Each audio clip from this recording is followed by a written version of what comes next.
Hare Krishna. Can you hear my voice? Am I audible? Is my voice audible? Okay, let's start.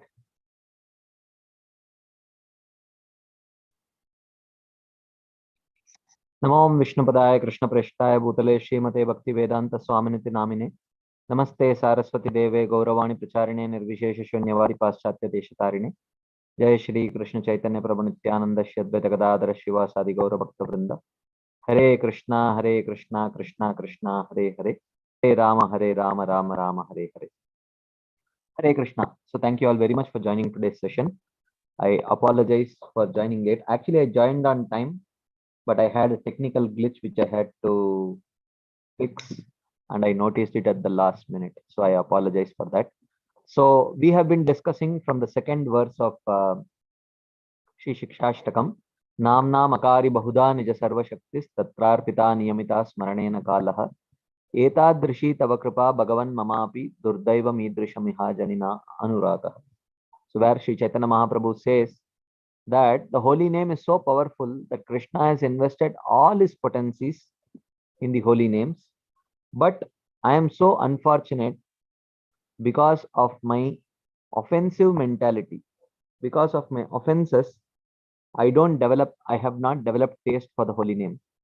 So as we saw, Chaitanya Mahaprabhu's consistent emphasis actually throughout either Chaitanya Charitamrita or Chaitanya Bhagavat has been always chant the holy names and never commit offenses.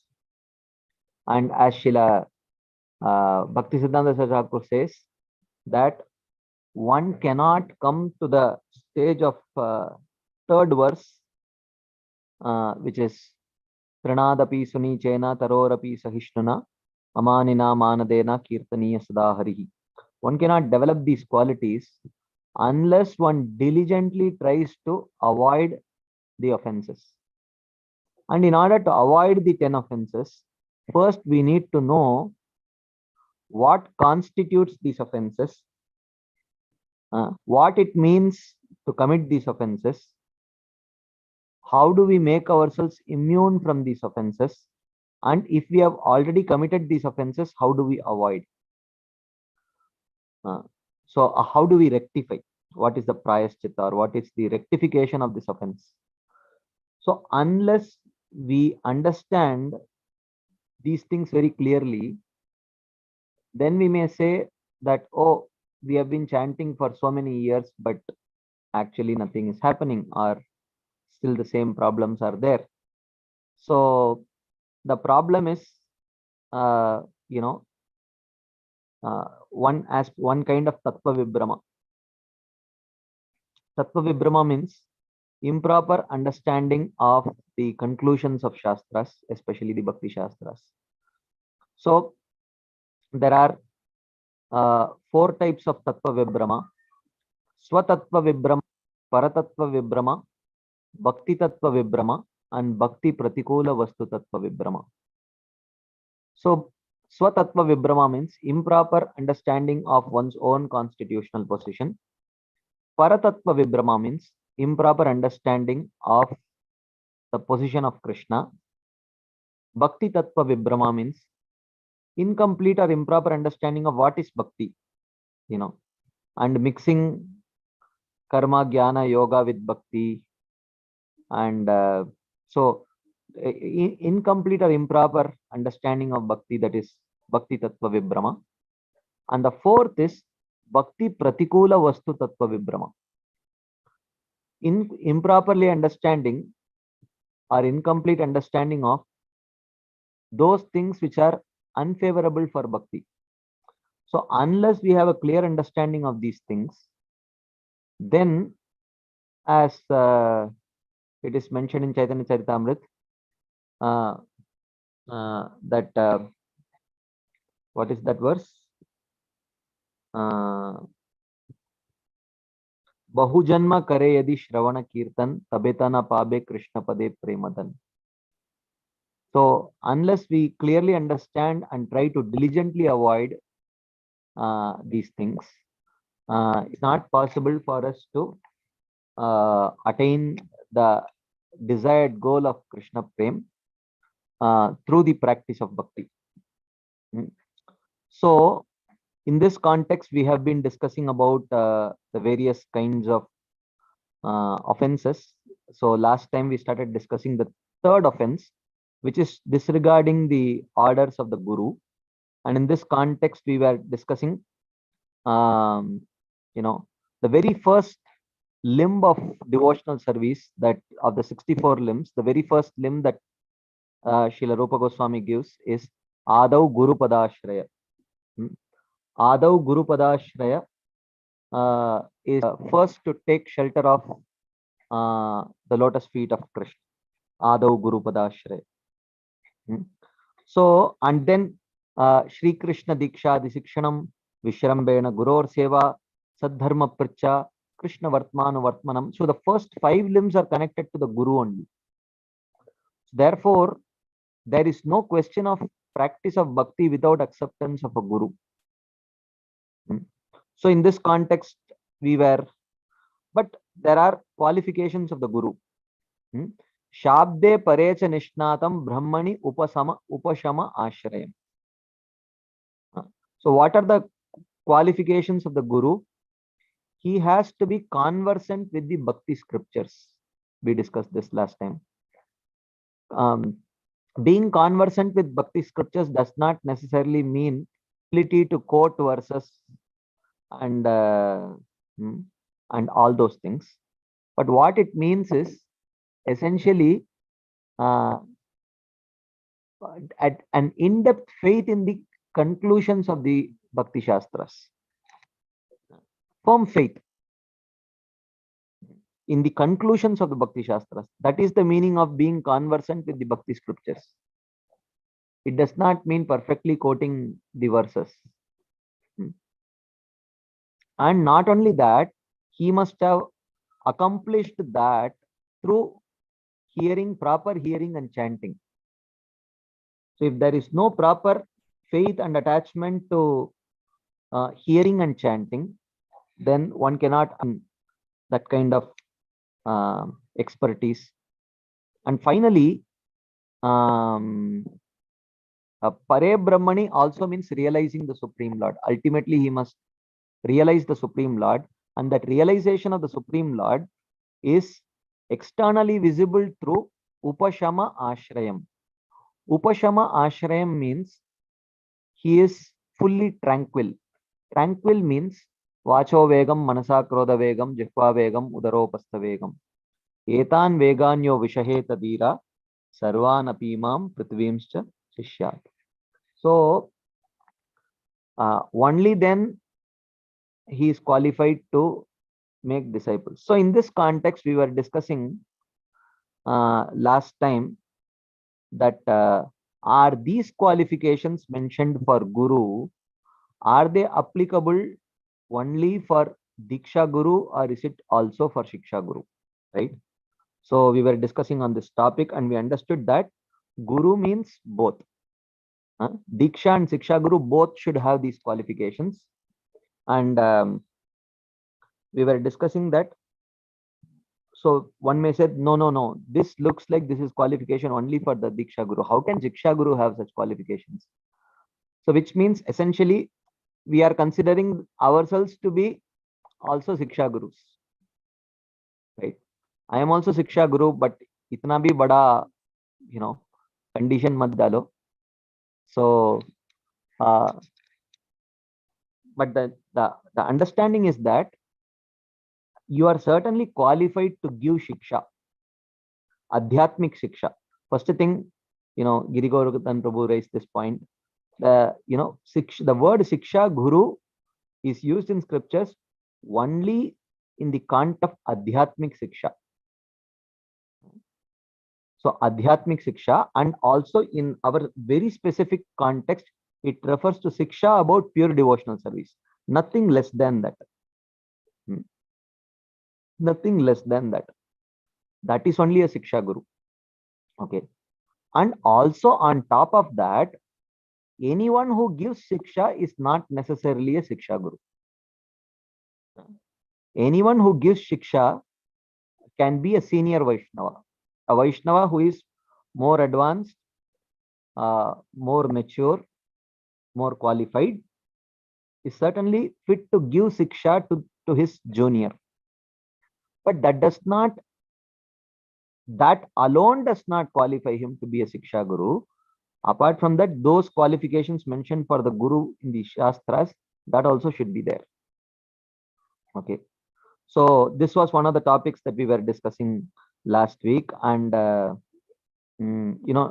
talking about importance of the Guru and taking Diksha, we discussed whether Diksha is needed or not, because the Shastras seem to indicate that, holy name does not wait for Diksha or the Paricharya Vidhi. So, Purascharya Vidhi, sorry, not Paricharya, Puracharya Vidhi. The preliminary purificatory processes before initiation. So even though such verses are there, but Prabhupada very clearly indicates the importance of initiation. The understanding is that, yes, the holy name is powerful, but bhakti does not start without acceptance of a guru, at least within the heart acceptance of a guru. So at least the need for a guru. I definitely need a guide. I cannot perfect this bhakti myself. I need guidance. At that point, he is qualified for bhakti. But if someone still is thinking, I don't need a guru, I can practice myself, he is not yet qualified for bhakti. He is not yet qualified for bhakti. Because Adau Shraddha, the beginning faith in itself, the symptom of faith, the true symptom of faith in devotional service is a very clear understanding that I cannot progress without guidance. If one thinks that I can progress without guidance, I don't need a guru, that person's faith in bhakti is not true faith. It is laukiki shraddha. It is only a sentimental faith. That kind of faith is not grounded in Shastras. And through the association of devotees and by the accumulation of Agyata Sukriti, when one develops that proper faith, the nature of that faith is that one will clearly understand, I have no hope without a guru. So therefore, these statements which indicate that, the holy name does not wait for Diksha or Purascharya Vidhi, indicates only such situations where the person has understood the importance of Guru. He is definitely willing to accept a Guru, but due to circumstantial reasons, he is not able to get the formal initiation done. Under such circumstances, the holy name does not wait. But if the person himself thinks that I don't need a guru, then the holy name does not touch that person only. True holy name. Okay. So, because the point that is mentioned is, if opposed to bhakti is aparad. If it is an offense to disregard the instructions of a guru, then how much more of a serious offense would it be to think that I don't need a guru only? So that is a much more serious offense. So then, how can the holy name manifest in such a person? Okay. So this we discussed last time, and then we started discussing from Harinam Chintamani, and Srila Haridas Thakur says that the human body is a rare opportunity because only in this form one can perform devotional service properly. As a demigod, there is a lot of opportunity for enjoyment, and as a lower animal, there is no capacity for knowledge. But in human form, one has the perfect opportunity to go back home, back to Godhead. Therefore, if one does not accept this opportunity properly, then it is very unfortunate. But that living entity still cannot go back home, back to Godhead, unless he accepts a bona fide spiritual master as the captain of this ship, and the ship is the human body. Okay. So one should approach the qualified guru. And who is a qualified guru? That person who is a devotee of Krishna and he has conquered over senses, and one should inquire submissively from him. And being satisfied with his answers, the jiva takes initiation from him and crosses over the material ocean. So this is where we were discussing that are these qualifications needed? Are these qualifications only for Diksha Guru or Shiksha Guru also? And in this context, we discussed who is a Shiksha Guru and who is fit to give Shiksha. So all these topics we had discussed last week. Now we are going to continue this discussion further. But before we continue this discussion further, if there are any quick discussion points, comments, questions based on what we discussed last week or whatever we have summarized today, we will take. Any quick discussion points, comments, questions, you can please go ahead. Anything? Anyone would like to share, ask, add? Yes, Braj Sundari Matu. Yeah, Prabhuji. Prabhuji, we understood this concept of Diksha, the formality of Diksha not being the all and all, and the spirit of a disciple of having faith in Guru and understanding the need to accept Guru and having that desire to progress and having proper attitude. I was just thinking, since it's a closed group, I just was thinking of understanding that sometimes some devotee gets sick. Some parents of devotees get sick. They are old and they are about to leave. Such things are tense. And then there is an initiation that happens, like spiritual master is approached and the person gets initiation. It's in an emergency situation. Correct. Or even otherwise, when the initiations are being discussed, usually a priority is given to those who are elder. Their names should be. So we understand that like that, time is blessed, and they are offered that way. So I was just not understanding how, if actually the spirit that is important, then why do we, how do I put it?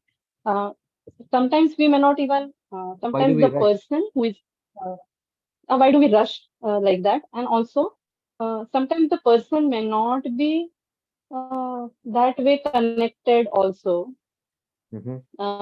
Means may not be having that kind of understanding that we are discussing, that complete dedication and all that. But then why do we see it like that, and why do we do it like that? So yeah, I've been wanting to understand this.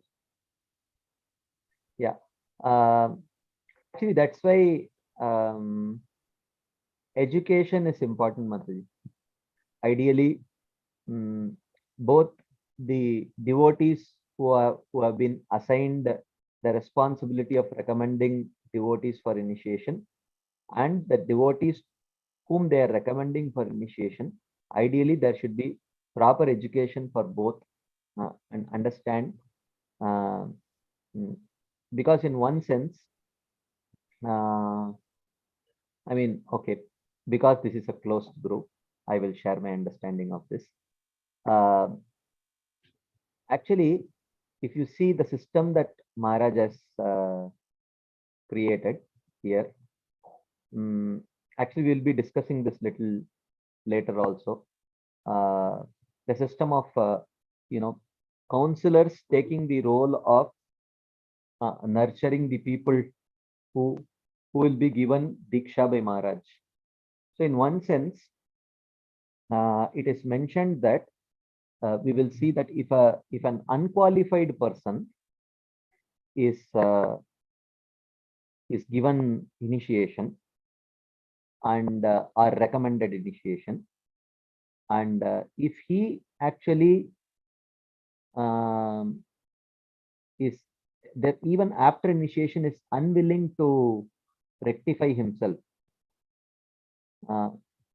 and if the responsible person is unwilling to take that responsibility to rectify that person, then it affects the spiritual master actually. Not that he gets any karma or anything like we understand. It's not that way, but definitely, and because and in this case, actually, it may the counselor also, because because Maharaj entrusted that responsibility in all good faith. That yes, you will recommend qualified people for initiation. So will Maharaj suffer for initiating an unqualified disciple? No. But Maharaj will suffer for trusting a person who that he would recommend only qualified people, but they did not do that. So a part of the suffering which may happen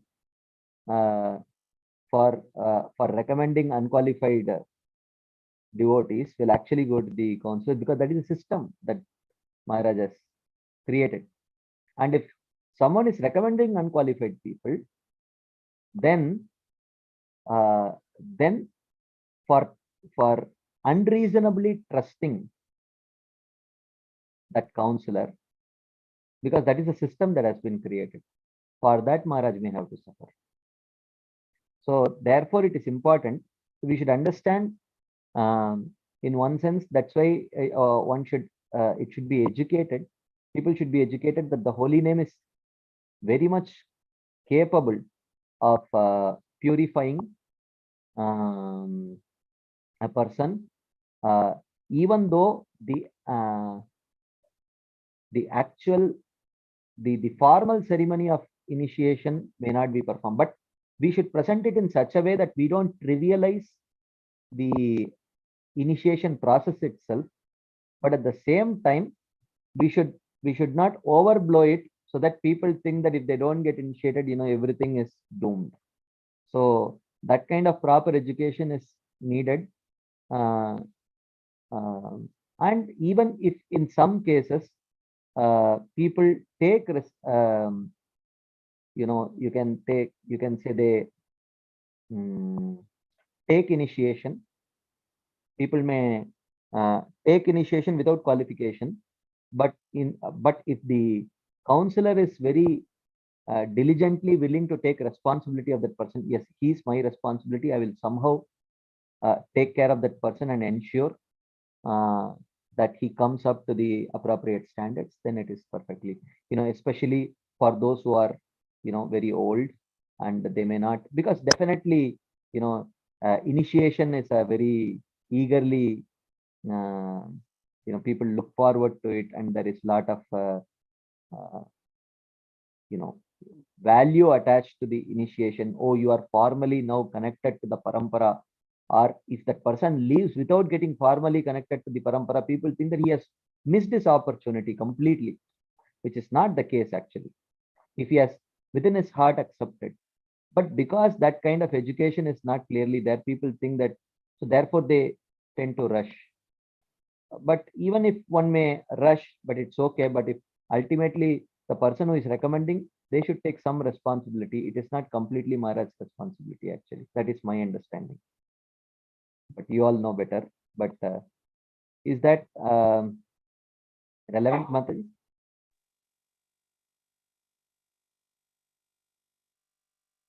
Your voice is not audible.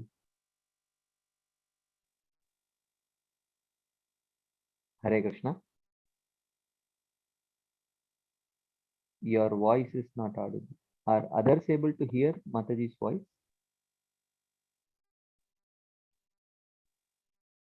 Okay. Anyone else would like to share anything? Any quick discussion points, comments, questions, anything? Anyone would like to share, ask, add on this topic?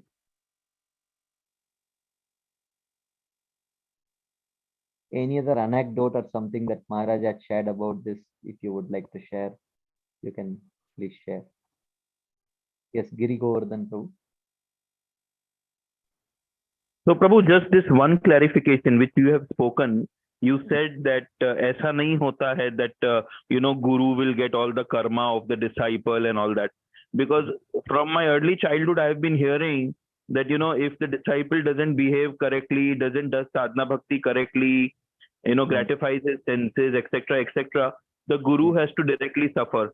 And then we've seen instances, and like real time instances, we've seen that whenever Guru Maharaj would give initiation to couple of hundreds of devotees, in the next 1 or 2 days he used to fall very sick. Now apparently, materially, it was he was falling sick because of a hectic schedule and all that stuff. But then there is a very strong feeling that we see कि अरे initiation दिया ना, फिर अभी महाराज को सबका कर्मा लगता है ना, तो उसका एक instant reaction है. So this is what I have been observing. We've grown up like this. So I actually wanted clarity when you say कि ऐसा नहीं भी होता है. So subtle manner में है, gross manner में है, क्या है? Can you give some clarification as to why these kind of discussions generally happen? Well, but thank you for asking, Prabhu. I thought someone would ask this question.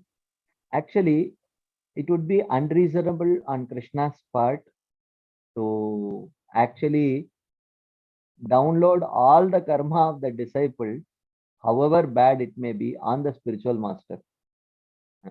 Especially, when he has decided to take Krishna's mission on his hands, it would be unreasonable on Krishna's part to download all the karma of all his disciples on the spiritual master.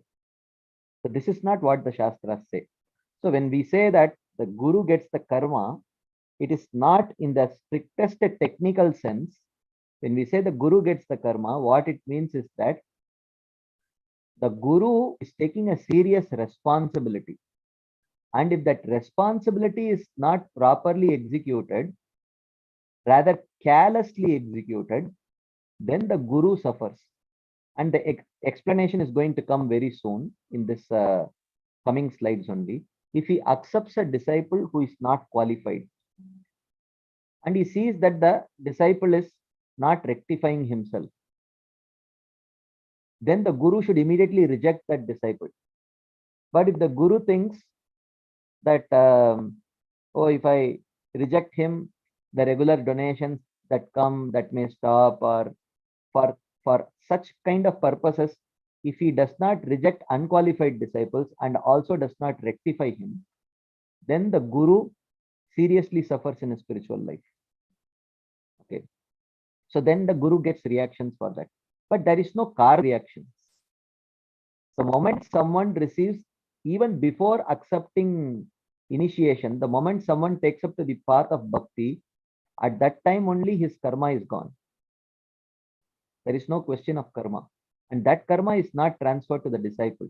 And that would not, that karma is not transferred to the Guru. Even though it is spoken of like that, what it really means is that if the Guru accepts an unqualified disciple and refuses or fails to rectify him, then the Guru is punished for that. Either he should reject that disciple or he should try to rectify him. So, but if he just like that maintains him, chalta hai, kuch problem nahi hai, at least he is giving donation like that for unfavorable purposes, then the Guru suffers for that. That is given in the scriptures. But to transfer all the karma of the disciples on the Guru so that the Guru suffers, I mean, uh, that is very, that would be a severe lack of discrimination on Krishna's part to do like that actually. So that is my understanding. Because the disciple has accumulated karma over millions of lifetimes, and it may be highly dangerous karma, uh, because of which he may have to get immediate cancer or something like that. And then if the guru gives initiation for 1,000 such disciples, uh, I mean, will all that karma be transferred to the guru? No. Actually, karma for devotees is destroyed even prior to acceptance of a guru. The moment the seed of devotion is received by the devotee, at that moment only karma is gone, and that karma is not transferred to the guru. Even though in a colloquial sense it is spoken of like that, but it is not actually technically correct to say that the guru takes up all the karma of the disciple like that. Yes, Prabhu. Yes, Prabhu, beautifully explained that it is not the karma, but it is the responsibility. That Yeah. also reminded me, Prabhuji, I heard once Maharaj mentioning, Radhanath Maharaj said, I will keep coming back in future lifetimes till my last disciple doesn't return to the spiritual world.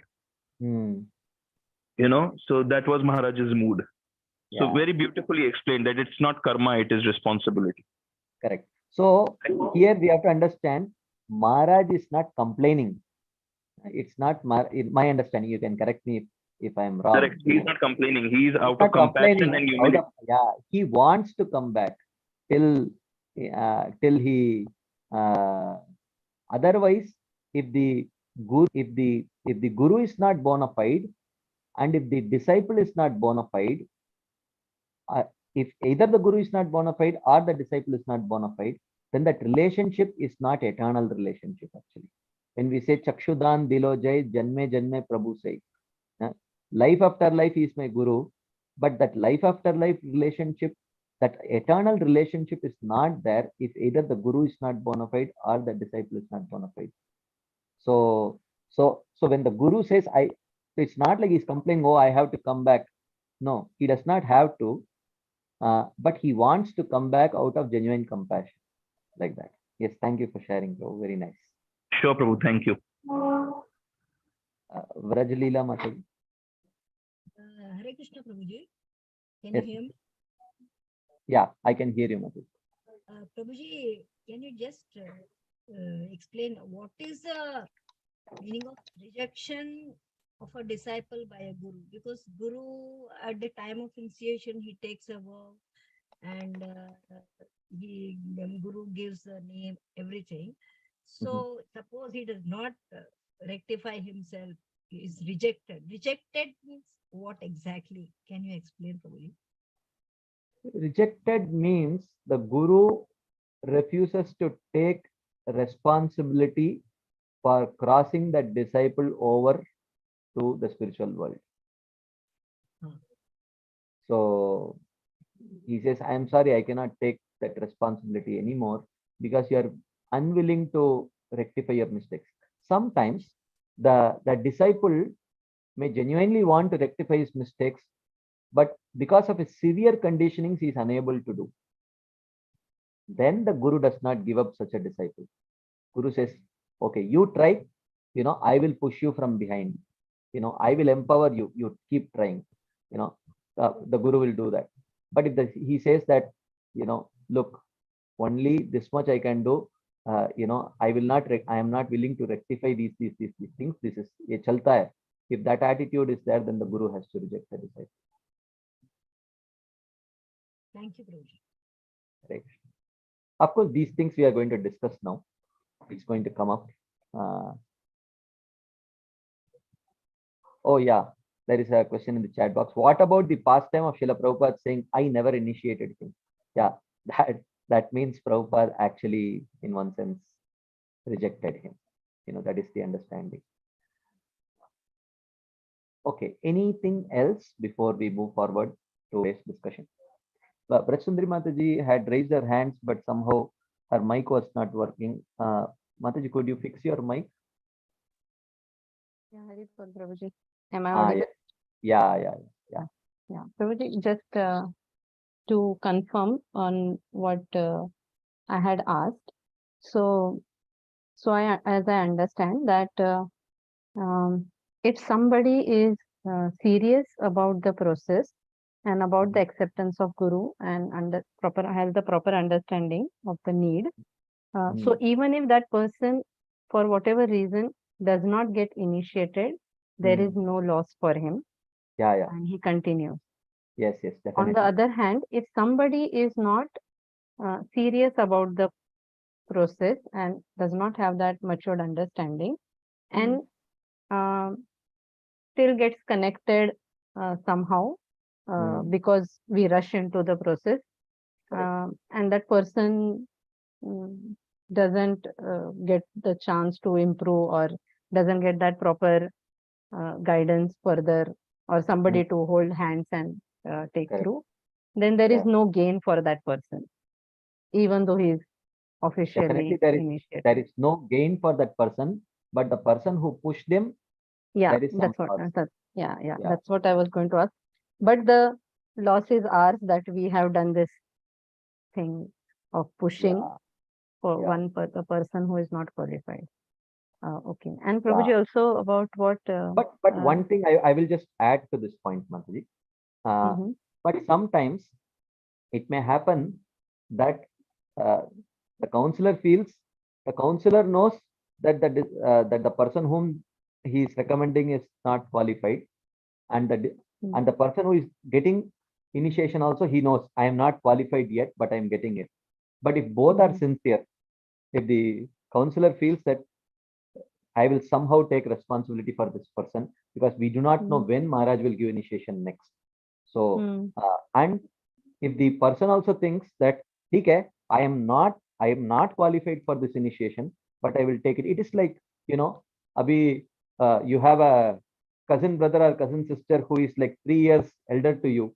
तो वो 9th class में है and उनका 9th का book सब हो गया, 9th से 10th जा रहे हैं, you are in your 6th grade, but she gives all her books to you. So, which means you are not yet, you are still going to your 7th grade only, from 6th to 7th. You still have 2 more years to reach 9th grade, but still those books are not waste. You can keep them. So similarly, yes, I still have to work hard to become qualified to be called a disciple, but still I am willing to work for it. So just because I have 9th grade books, it's not that I am going to skip 7th grade, skip 8th grade, but still I will work sincerely to do my work and become qualified. If the disciple has that mood, then that initiation cannot be called as invalid, but that initiation is just like a check which can be encashed at a future date. That is my understanding. Prabhuji, this is so very proper understanding. I feel even when I got initiated, I was, and maybe I'm still like that only, that yeah, I'm still struggling to come to that standard of being a disciple. So that understanding, if one has, I think that makes a person qualified for taking initiation, right? That yeah, I will try my best to come to the standard of being called as or accepted as a disciple. Yeah. So yeah. And Prabhuji, about Giri Govardhan Prabhu is this, and your answer to that is that spiritual master does not suffer for the sins of a disciple. He doesn't for the disciple's No, I karma. didn't say that.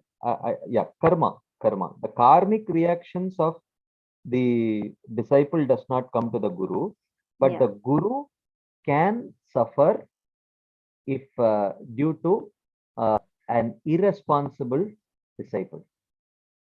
He does not suffer his karma, but he suffers because of not rectifying his wayward disciple. For that reason, he suffers.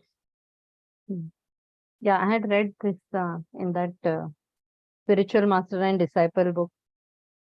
that is there. Yeah, this point is there that Prabhupada says, why will Krishna make his pure devotee suffer for the foolish mistakes of living entity? Like that he said. Correct. But I was just also thinking that in a couple of times, Maharaj has mentioned upfrontly like that I'm suffering because of you, like that. Yeah. So that gives the disciple the sense of responsibility also, that And that is true also. That is true also in the sense that yeah, if you don't fulfill your responsibility, and if I am not able to correct you, then I will suffer. So that is true actually, but not in the sense of karma transfer, but in the sense of, you know, accepting more responsibility than and sort of not taking for that purpose. But of course, in this case, you know, there is in one sense a system that Maharaj has created where he has assigned qualified devotees to take care of people under them on his behalf. So that way, that is the only way, you know, so much initiation, you know, it is possible. But in any system, when the numbers increase, always some certain kinds of dilutions may always be there, and some reactions for that will be there actually. Yeah. So this understanding or this thought is good on the part of a disciple, because if one keeps thinking, oh, Guru doesn't suffer for a disciple, so that may. No, I never said Guru does not suffer. I know you didn't say, Prabhuji. I'm just saying that if that thought enters somebody's mind, or okay, he's a pure devotee and he doesn't suffer for my this, then it may render a disciple irresponsible. But as you said that spiritual master is responsible for correcting disciples, so it becomes a disciple's responsibility also to allow that and come to that level. So else my spiritual master will suffer for my action. Otherwise, if the Guru is bona fide, he stands to be rejected actually. So the disciple stands to be rejected, or else he will pull his Guru down. So either way he stands to lose. So so therefore that is the complete understanding. Thank you, Prabhuji. Okay. So if there are no further discussion points, comments, on this topic, then we will move on to further discuss this theme. So here, Srila Bhaktivinoda Thakur, of course, Bhaktivinoda Thakur is speaking, but it is a conversation between Srila Haridas Thakur and Sri Chaitanya Mahaprabhu. Srila Haridas Thakur says, having attraction for Krishna, he will give up useless material logic, take shelter of higher knowledge, and receive mantra initiation from the spiritual master. He should. Now you see very important discussion points we are going to come. One who is a grihastha should accept a guru but remain in his duties of varnashrama. Which means, so here varnashrama means should not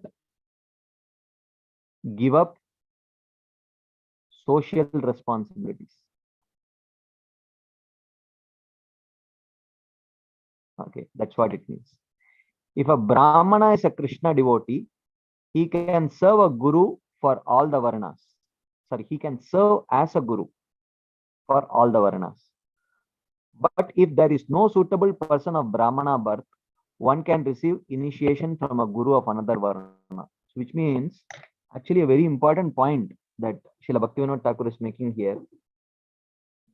And how this is applicable in today's day and age, we have to see. Okay. Because he says that, of course, kiba vipra kiba nyasi shudra kene nai. Yei Krishna tattva betei guru hoy. That's what Chaitanya Charitamrita says. There is no question of Brahmana, Kshatriya, Vaishya, Shudra, or Brahmachari, Grihastha, Vanapra, Sannyasi. Only one who knows Krishna Tattva, he is Guru. Yei Krishna Tattva Veta sei Guru hai. But at the same time, yes, okay, if you are a Brahmana, better accept a Brahmana Guru. Do not accept a Guru of a lower Varna. Why he says that? Is a Guru of a lower Varna less qualified? No.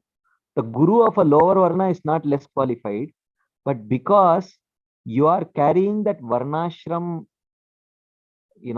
naturally, I mean, Varnashram pride is there, that I am a Brahmana, hum Brahman hai. And if your Guru does not happen to be a Brahmana, then what will happen? Then we may lose respect for the Guru.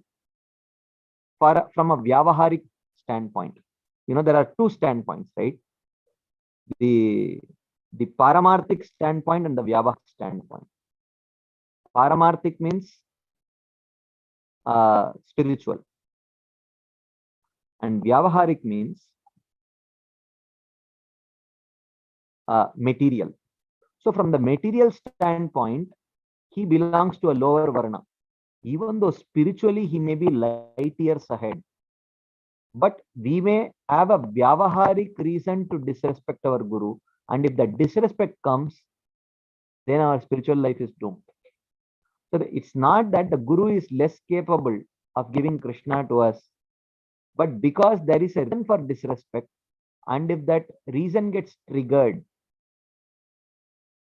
then the cause of that disrespect will lead to our spiritual progress will get stunted because of that. That is why he says, if a Brahmana is available, Vaishnava, of course, very clearly the Shastra says, Vaishnave Jati Buddhi. If you think of Vaishnavas in terms of their Varna, it is hellish consciousness. But what to do? Our conditioning is like that. Of course, we may not have this conditioning. हमको कुछ फर्क नहीं पड़ता है, ब्राह्मणा, क्षत्रिय, वैश्य, उसके बारे में हम सोचते भी नहीं. I mean, some of us may not, depending on what kind of upbringing that we have had, right? So, I grew up in a South Indian Brahmana Vaishnava family, so definitely that Brahmana attraction is so strong. We cannot deny that, that is there. So if your Guru happens to be not a Brahmana, even though he may be spiritually light years ahead of you, but you do have a reason to disrespect him. And if that disrespect creeps in, then it spoils our devotional progress. So that is why if you see in Srimad Bhagavatam also, the relationship between husband and wife is often compared to the relationship between Guru and disciple. So therefore, whenever in the traditional system, if you see, that is why in marriages there are Anulom marriages and Pratilom marriages. Anulom means favorable union. Pratilom means unfavorable union. So what is to, of course, it's a very complex subject. It's a very complex subject, but to very simply put, the husband takes the role of the protector, and the wife takes the role of the protected. So just like the Guru takes the role of the protect, and the disciple takes the role of the protected. So the protected should seek shelter of the protector. So for the protected to seek shelter of the protector, he should have every reason to respect him, right?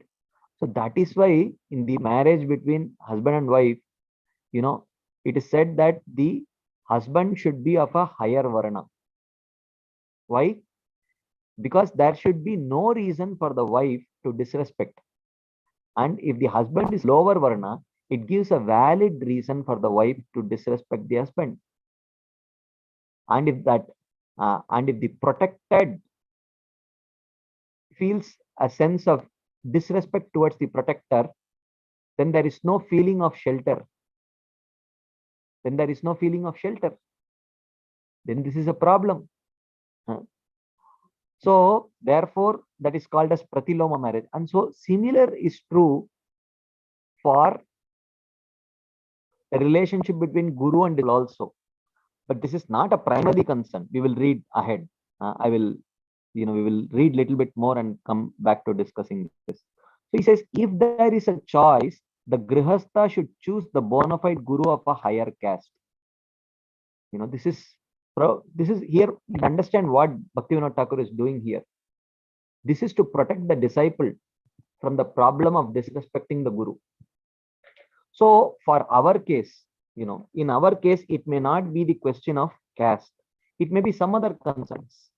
Like say, for example, so we all may carry different kinds of prejudices, right? So let's say if the prejudice that we are carrying is anything Indian is good, anything Videshi is bad.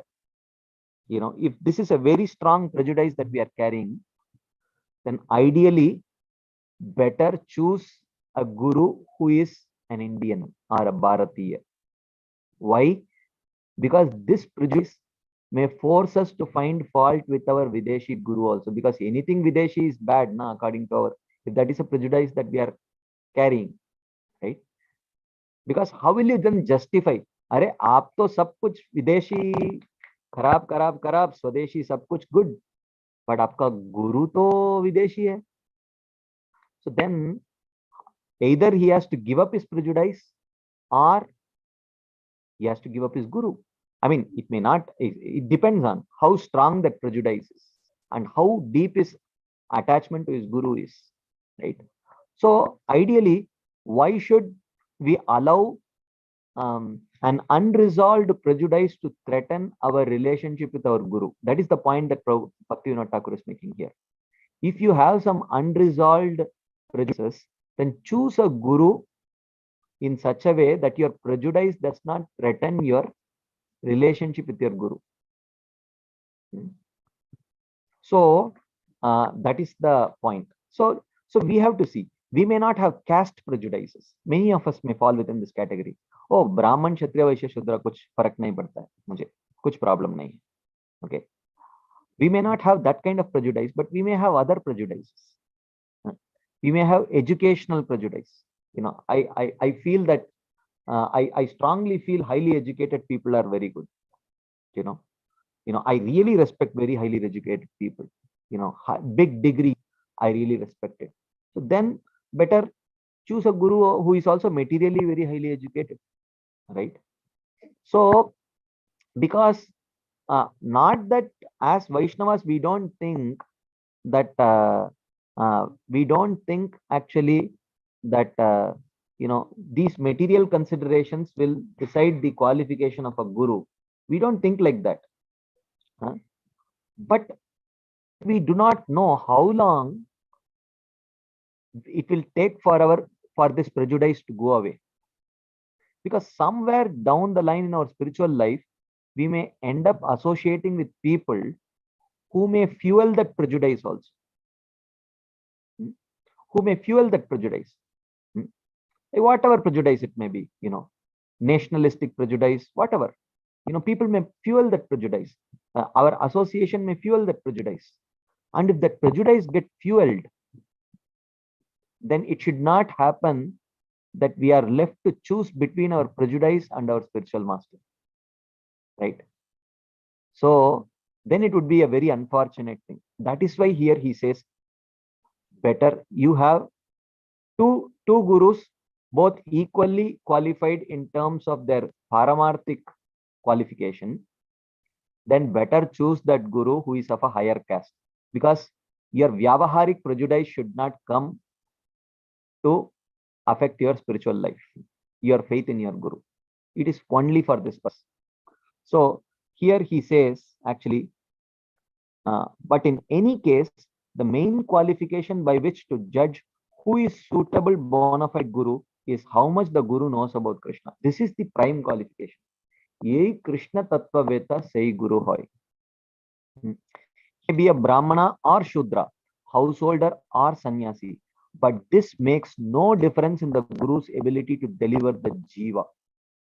So therefore, this should be the main consideration in choosing a guru if one desires to progress to pure attraction for Krishna. So if one desires to progress to pure attraction for Krishna, this should be the prime consideration. How much he has developed attachment towards Krishna. But the secondary consideration to protect us from our offensive mentality, which may creep up anytime. He says, in other words, if there is a qualified guru of higher caste, there is no necessity of seeking a guru of a lower caste. This may sound quite shocking, right?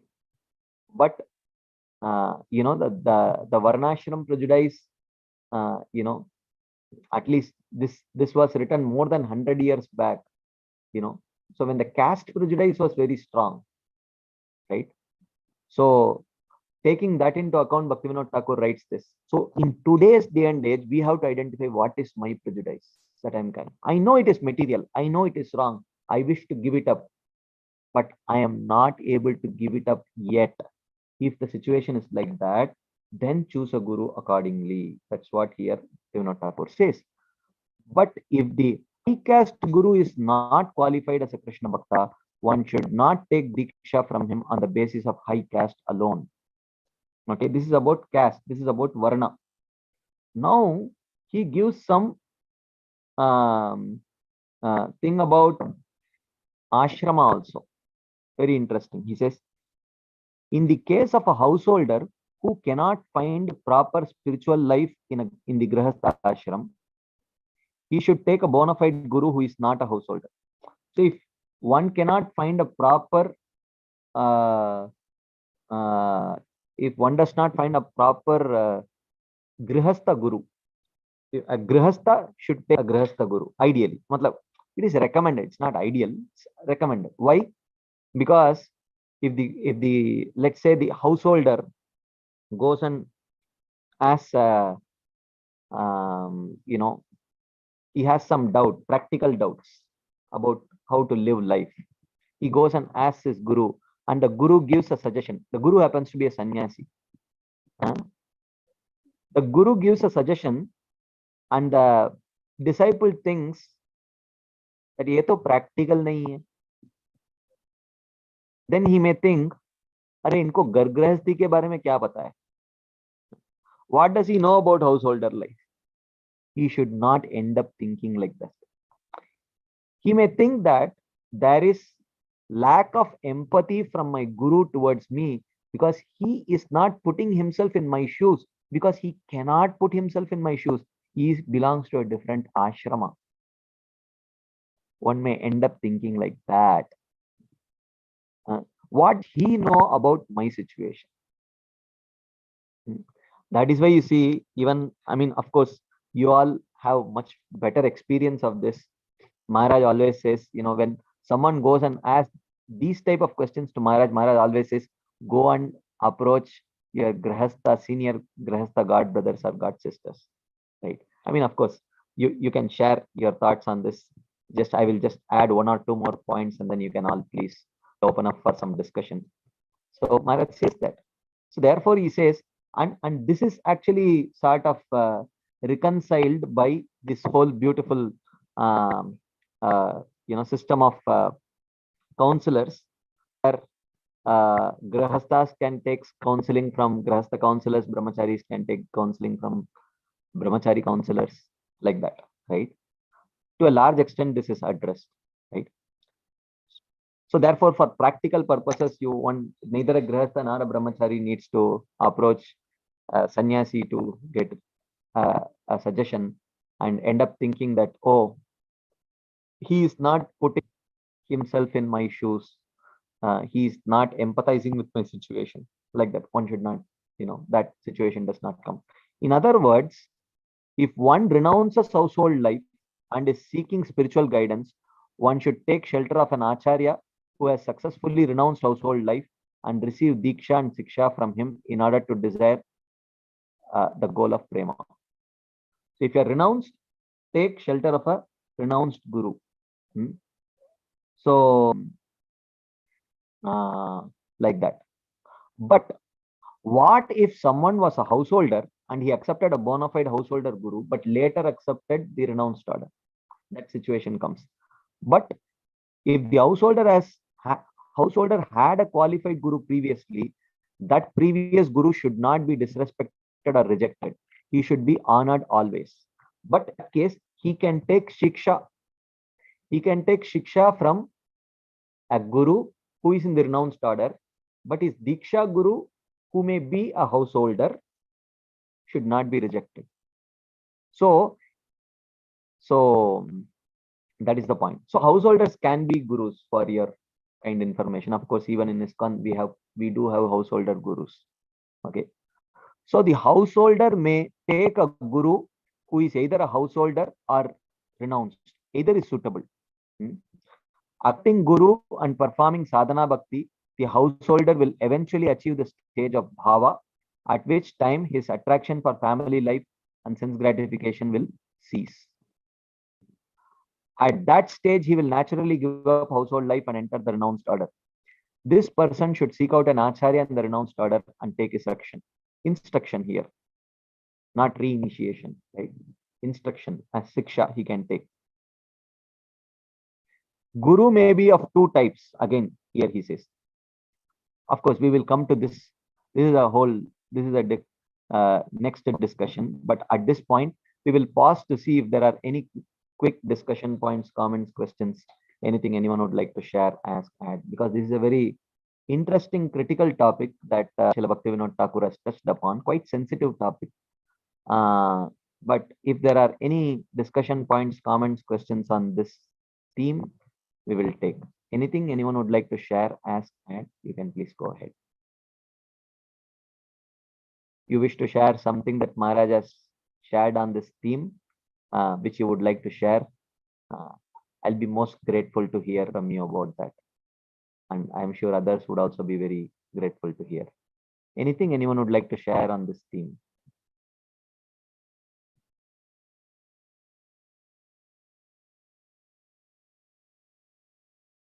Okay.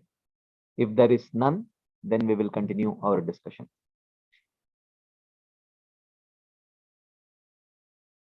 Okay.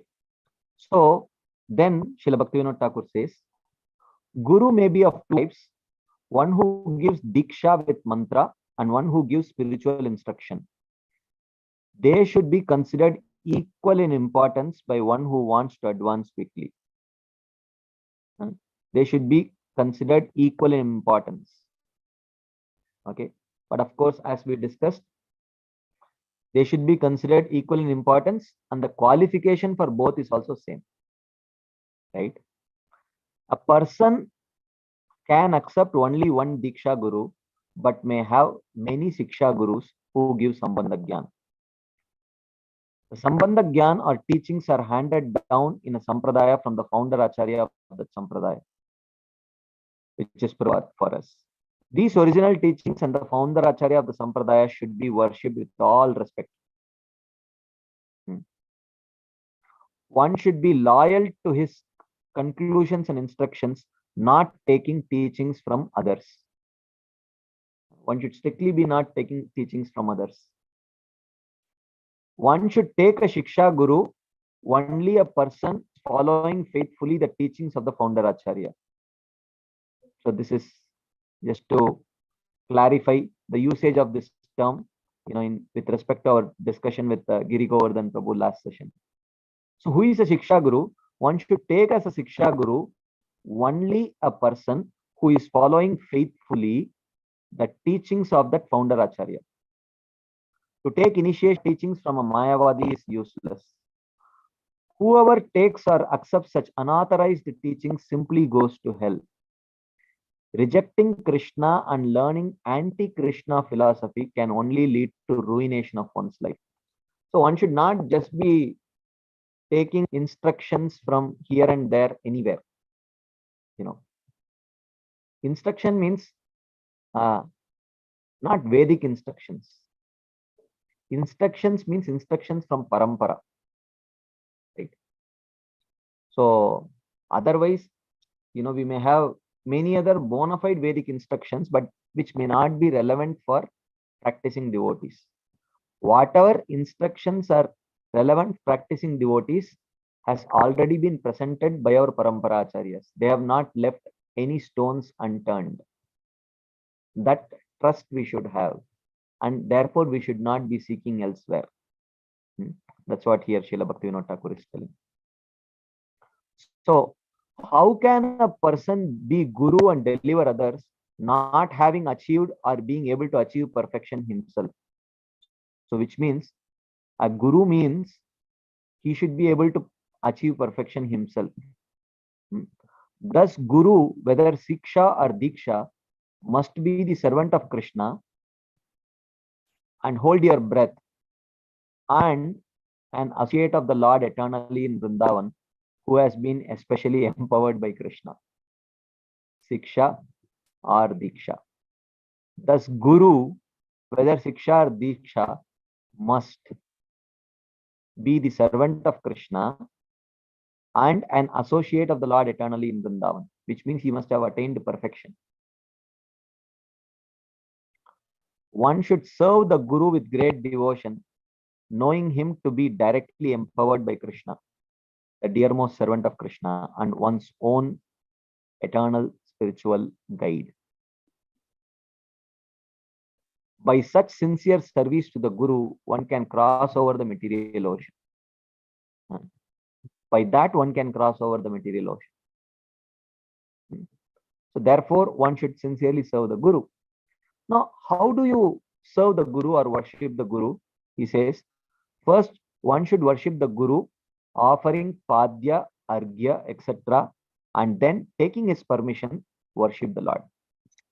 That is why, even in deity worship, you first take permission from the Guru, and then you start worshipping the deities. Then one should offer Krishna's prasad to the Guru, the Vaishnavas, the demigods, and the forefathers. Okay. So he says, with the Guru in mind, one should worship Krishna, and with the Guru in mind, one should chant Krishna's name. That is why we chant Guru Pranam mantra also. Guru Pranam mantra also. Before chanting the Maha Mantra. Consequently, because the Guru is so important, consequently, if one disobeys or disrespects the Guru, that is offensive and it will block one's progress.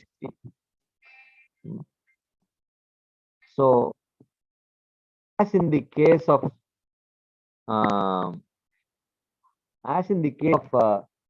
showing proper respect and devotion to the sadhu and to Krishna, similarly, by properly serving the Guru and chanting the holy name, one can get quick access. By properly serving the Guru and chanting the holy name, one can get quick access. Having firm faith in the Guru, one can, by the strength of the pure name, attain the goal of prema. So one should have firm faith in the Guru. One should. The moment we start disrespecting the Guru, and if our faith gets wavered in the Guru, then it is very difficult.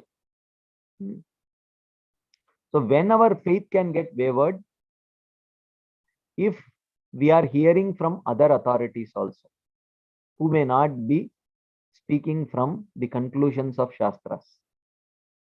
So if we are hearing from here and there, who are not speaking from Parampara, then we may start judging our Guru based on those teachings which we may be hearing from others. And we may start finding some faults. Okay, that's where the problem comes. So then he says, 7 more slides remaining. Okay. So then the next point is, when should a Guru be rejected? Okay, when should a Guru be rejected? This is also discussed actually. It may happen that through Asat Sangha, a Guru may lose his qualifications. So if the Guru takes Asat Sangha, then a Guru may lose his qualifications. Starting as a big Guru, by committing Nama Parad, he loses his knowledge. By offending other Vaishnavas, he loses the taste for the name and gradually falls under the control of wealth and women. Such a guru should be rejected. Then what happens? By the mercy of Krishna, that disciple will obtain a new bona fide guru and a pure chanting of the name again. Like that. Now, the point that we were discussing about guru taking disciples' karma, that is being discussed here. If a guru takes unsuitable people for disciples, he will have to suffer for that, for taking unsuitable people. But suitable people he can take, he will not suffer for that. But suitable people will also have karma, right? But is it being completely freed from karma is a prerequisite to become a disciple? No. Right. So, if he takes unsuitable people for disciples, he will have to suffer for that. And if a disciple takes an unqualified guru, he will accordingly suffer. In order to avoid these misfortunes, one should be cautious. On the other hand, as long as guru and disciple are properly qualified, the relationship will continue. Chakshudan Dilojay, Janme Janme Prabhu say, it will happen if the guru is bona fide and the disciple is bona fide. Ideally, this relationship is eternal. Ideally. But if the disciple becomes bad, the guru must reject him. And if the guru becomes bad, the disciple must reject him. Otherwise, both may fall. Better one than both. Better one than both. In order to prevent the pain of having to reject one's guru, one should first carefully examine him to see if he is a pure devotee of Krishna. Okay, this is the. So he says, even in receiving a material article, one examines it for quality. Okay, so therefore one should. So this is the next step that he discusses. Then he goes to how to respect guru and how one should not disobey the orders. That is the next theme. But before we go to the next theme, if there are any quick discussion points on this sub theme that we have discussed, anything anyone would like to share as it, you can please go ahead.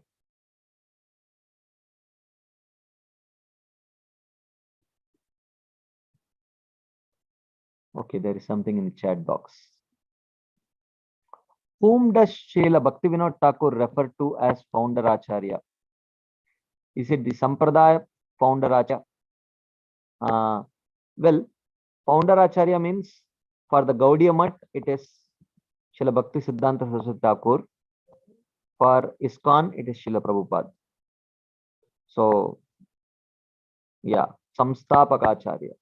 So, that is the founder Acharya. Of course, the founder Acharya of the Parampara is Sri Chaitanya Mahaprabhu. And the chief representative of that is Srila Rupa Goswami. So they are the primary founder Acharyas. But they are the primary founder Acharyas. But in their line for ISKCON, Srila Prabhupada is our founder Acharya. Anything else before we move forward?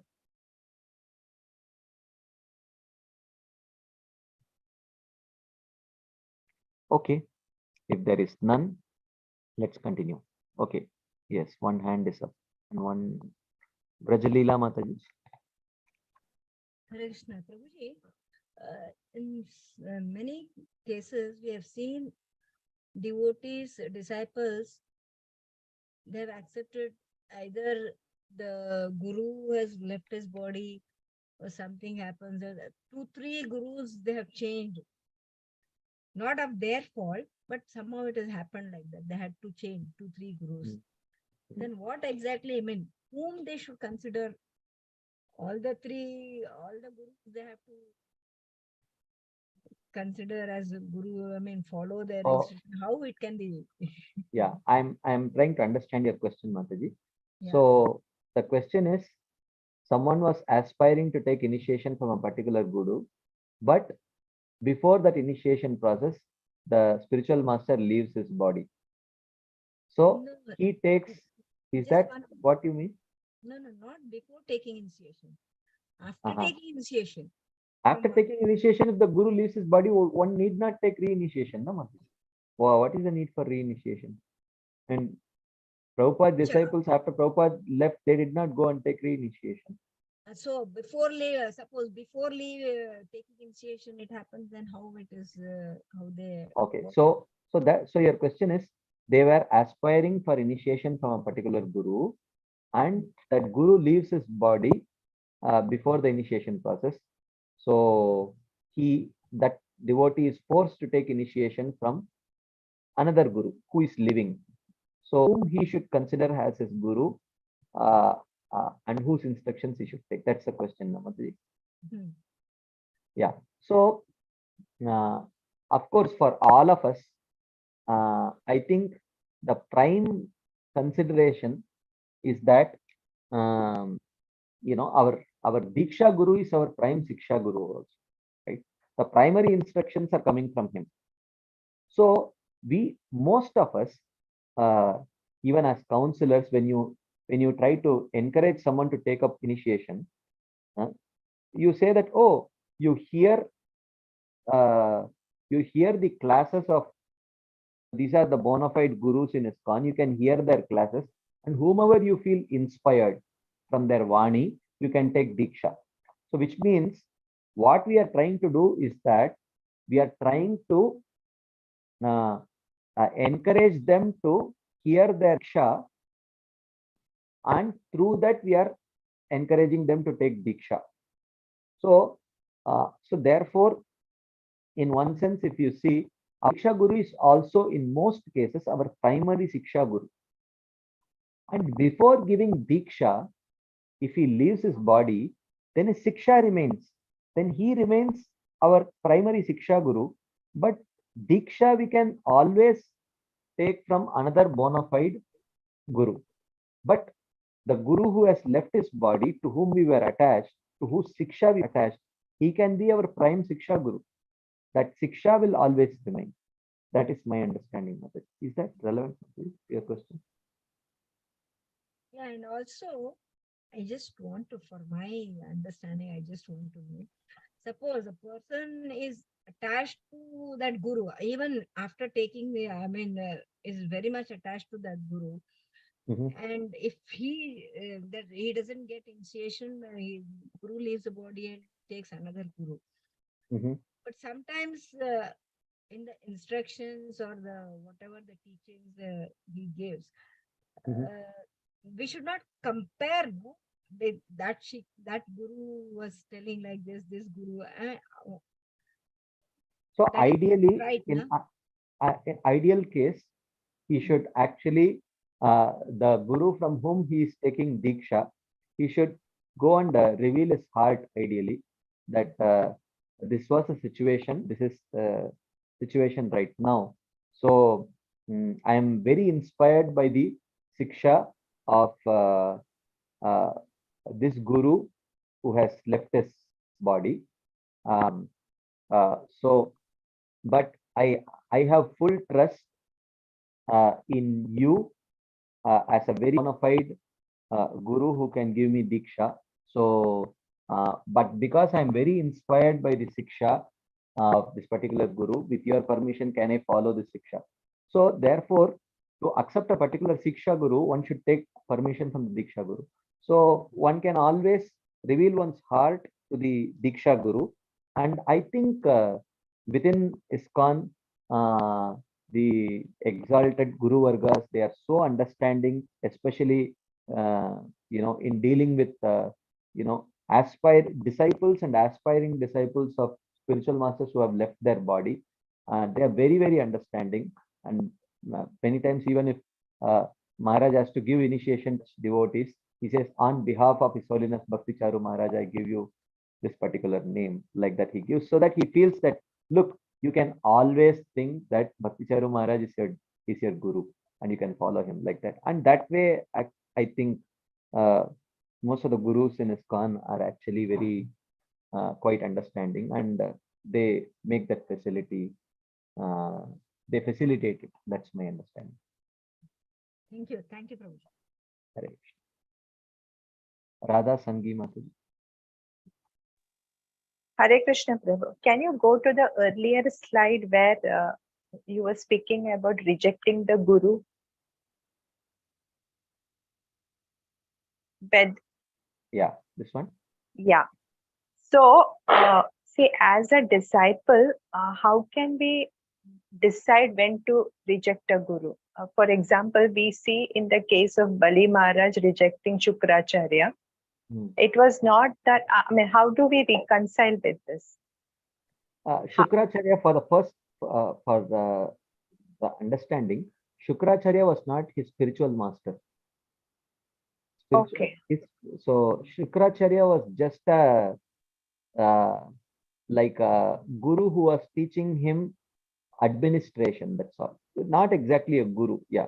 So that kind of a guru. He is not a spiritual master. So therefore, rejecting him is, and he was definitely speaking anti-Krishna conscious philosophy. He was telling, don't give charity to Vishnu. He will take everything. This is not the right teaching. And the actual guru of spiritual master of Bali Maharaj was actually Prahlad Maharaj. So this was not in line with the teachings of his spiritual master. So therefore, he was his Vyavaharik guru, like just a person who taught him administration. That's all. So, but this is talking about spiritual master, Adhyatmic Guru. Shukracharya was not his Adhyatmic Guru at all. Okay. Okay, Prem. Thank you. Hare Krishna. Great. Okay. Okay. If there are no further discussion points, we have another 1, 2, 3, 4 slides. So if you can kindly tolerate, because we started 5 minutes late, I will take 3-4 minutes extra and cover these slides. And if there are any questions regarding this, we will recap next time and we will take the questions next time. But just so that we have the satisfaction of completing this today. Okay.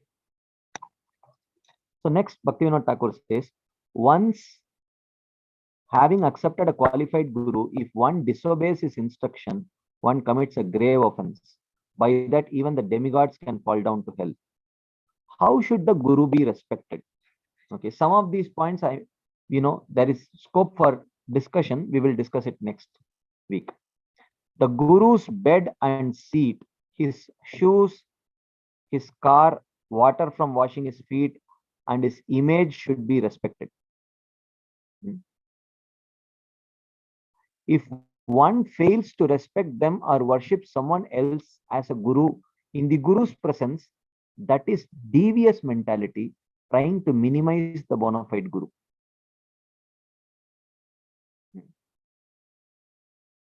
One should regard the guru as one's lord and master, obey his words and instructions, and when seeing him, fall flat on the ground.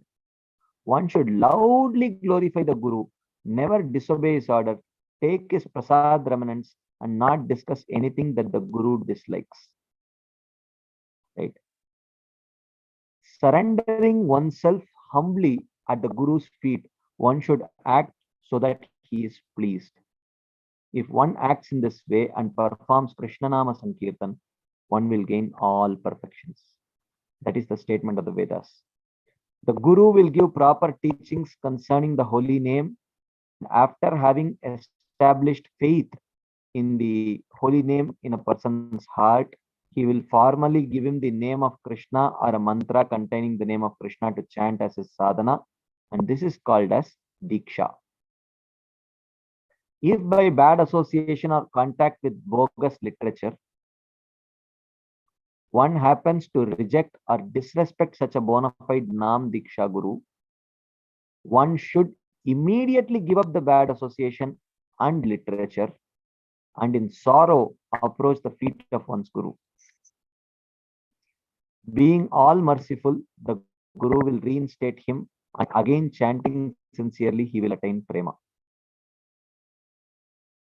That person who, thinking himself lower than a blade of grass, aspires for the dust from the feet of Haridas Namacharya, will be qualified to sing always the touchstone of the holy name. Of course, there are quite a few things which there is scope for discussion, but there is no time for discussion now. We will definitely continue this discussion next week. Thank you all very much for your patient listening and your enthusiastic participation. We will continue this discussion next Thursday. Srila Prabhupada ki jai, Srila Bhaktivinoda Thakur Pad ki jai, Shri Chaitanya Charitam Shikshastakam ki jai, Shri Chaitanya Mahaprabhu ki jai. Hare Krishna. Hare Krishna.